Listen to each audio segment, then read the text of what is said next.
¿Y qué es lo que ha sucedido cuando, pues históricamente sabemos que pues este no es el primer conflicto, no es el primero y lamentablemente tampoco va a ser el último conflicto bélico que veamos en el mundo, pero qué es lo que pasa con el mercado ante estas situaciones bélicas? Pues vean, de entrada ahorita con este conflicto, pues bueno, lo que ha sucedido, que como bien ya sabemos, es que lo que ha mostrado variaciones a la alza o ha mostrado ganancias, pues es efectivamente el petróleo por un lado, y por el otro lado, pues el oro, que como comentábamos va con un 5% en lo que va del año.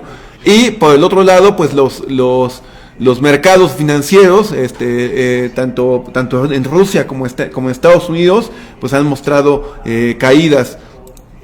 Pero vean, la estadística es que una vez que inicia el conflicto, o una vez que estalla, digamos que es el primer día de que ya se genera el conflicto formalmente, pues bueno, el mercado en promedio, tomando en cuenta todos los conflictos que han habido históricamente, vean, desde los 40, el mercado logra tener un ajuste en promedio del 4.6%, y para llegar a ese ajuste promedio, pues le ha tomado al mercado más o menos 20 días.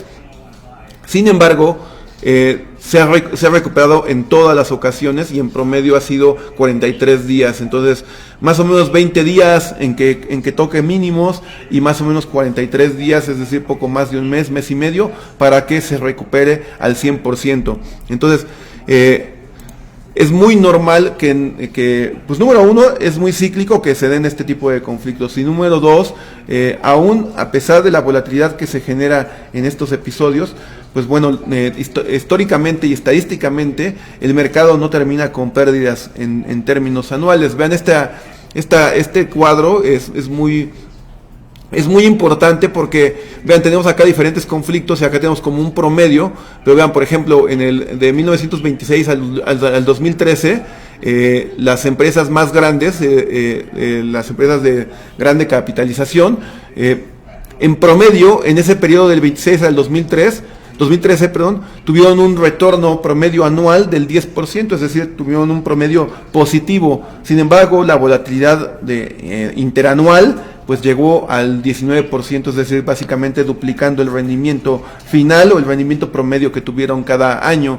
Entonces vean cómo es un común denominador en todos los episodios de conflicto. Vean, más o menos duplica la volatilidad del rendimiento promedio anual. Lo cual pues estamos viendo ahorita, el Nasdaq lleva 16% de bajada, digamos que esa es la volatilidad interanual que hemos logrado experimentar, pero como podemos apreciar, pues es algo completamente normal ante esta incertidumbre. Y por el otro lado, históricamente, estadísticamente hablando, si en promedio los años son positivos en todos estos conflictos, quiere decir que esa volatilidad pues ha servido como una oportunidad para inversionistas que pueden posicionarse o aprovecharla y comprar cuando el mercado está muy abajo.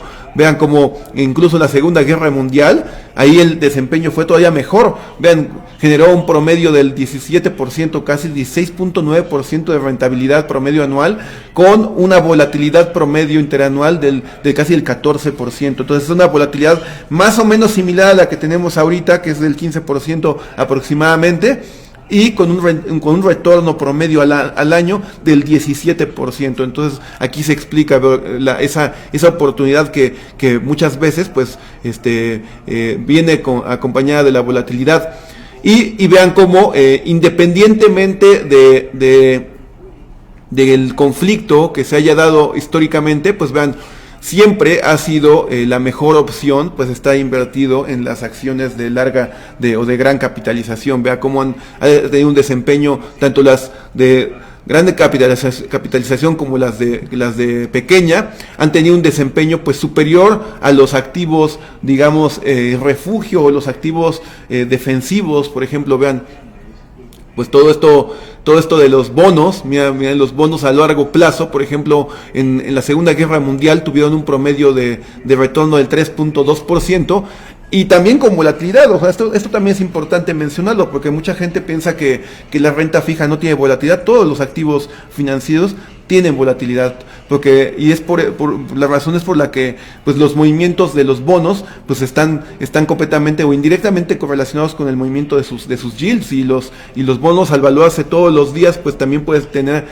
variaciones o volatilidad en tu posición en bonos. Y vean cómo pues en el largo plazo pues un 17% contra un 3% en bonos pues no hace sentido. Incluso los bonos de 3.2% estuvieron inferiores a la inflación. Entonces, en resumen, estadísticamente hablando, independientemente de los conflictos históricos que se han tenido, las guerras históricas que han habido, en promedio son años positivos, con una volatilidad sí muy alta, pero también la renta variable o las acciones han demostrado un rendimiento pues muy superior a los bonos y también por supuesto a la propia inflación.